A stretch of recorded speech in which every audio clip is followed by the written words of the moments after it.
The second one is displays, and so if we click on that guy, that will go in and basically allow you to make changes to different things of the display. So brightness for one. I have it to where it automatically adjusts. Color. And one thing that you'll see too is that when I go from display to color is that I have this little thing, AirPlay display. This will be talked about in more detail in another video, but this is where if you want to go in and AirPlay is basically mirroring your desktop screen to another display, such as your projector in your classroom or any number of rooms. So you'll also see too that I have it checked where show mirroring options is in the menu bar, and I'm a big fan of always having anything like that where I get a little shortcut up here. So that's the same thing if I wanted to AirPlay to my Apple TV. I can just click on that and then it will automatically beam whatever I'm viewing on my computer to an external display. You have the energy saver. I always shoot for an hour, so until my computer goes to sleep. But this will save you some battery. So you can have preferences for only on battery power, or when you're actually plugged into a power adapter.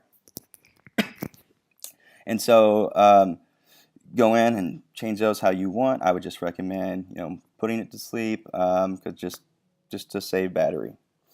Keyboard, you also notice that too up here, the American flag is that's going to be the actual input. So my keyboard is the input sources. That's just what type of regional keyboard I'm using, and you can go in and make adjustments to your keyboard on your MacBook. So you can even go in and show emojis or symbols if you'd like to. If you have an external keyboard, not an external but a Bluetooth, a wireless keyboard that you want to use while you're floating around your classroom, you can set that up. Just make sure your Bluetooth's turned on. Mine is actually turned off at the moment. And again, it's in my shortcut menu bar at the top. But you can go in and put, if I put in OMW, it's going to say on my way, so you can make your own type of text shortcuts if you want to. You can also go in and make shortcuts to the keyboard, so you can program. You see these different types of I guess combination controls on your keyboard. If you click on one of the other in the combo, it will do a certain shortcut. So you can go in and program shortcuts for different things on your computer. Whether it be the spotlight, so anything that's over here you can have programs for, or a key combination shortcut if you would like to assign it that. Input sources, like I was telling you earlier, this American flag relates to the actual QWERTY keyboard that I'm using, the typical United States keyboard. So I also have that there because I can go in and open my keyboard preferences right from the menu bar. So anytime you see show in menu bar rather, I would probably go in and check that just because it's convenient. Let's go to the mouse. So if you have a USB mouse, excuse me, I actually have one, and just turning on Bluetooth, it automatically looks for the available Bluetooth peripherals that you do have, and it will make you just have to hit connect, so it will show your mouse on there or other Bluetooth device that you do have, and then you're just responsible for hitting connect to make that connection. But just make sure that your Bluetooth is turned on. So you have the trackpad. I'm going to skip over that and say that to last. So I'm going to go to the printers and scanners before we hit trackpad. And printers and scanners, I don't have a particular printer set up at the moment, but it's always a good idea to have your default printer to last printer use, because no matter what, it's typically when you're printing something, it's always good to have at least the last printer that you use, so you're not going in and finding which printer is called what with different numbers. You can change the paper size if you want for the printer, but to add a printer, you're just going to hit the plus button, and then what you can do is, if you know the IP address to the printer, you can do that.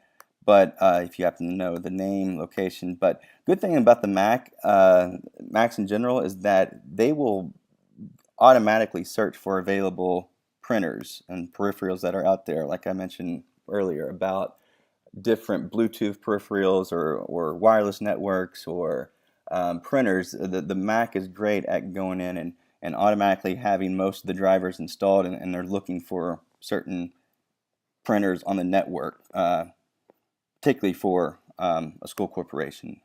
Your printers will typically be wirelessly on a network. Sound, on sound, you can see my input level there. This is where you're going in and just making changes to the microphone, the input, the output. I'm wearing headphones, and so that's the output I have selected. I could also, I mentioned earlier the Apple TV and using AirPlay, and then sound effects. So I can go in and make different changes and select an alert sound for different things. So that's the sound interface in regards to changing different preferences with sound. And then the last thing on this column of the system preferences is trackpad that I want to talk about. Trackpad allows you on your MacBook, it's a panel of glass, and when you touch the panel of glass, you can set it to have different programs. So I can look up, and the cool thing too is that it actually gives you a video of what they're doing and how they're doing it. And anytime you have a drop-down box where it says click or tap with two fingers, you can click on that and make the change that you would like in order to accomplish that particular trackpad preference or gesture, that, if you will. But I have them all checked, and I just wanted to go in and show you that I have them all checked. My tracking speed is set to in the middle, but you can go in and change that. But I would go in and watch each of these videos and maybe look at what pertains to you, what you would like to do with the trackpad. The secondary click, that's the right click option.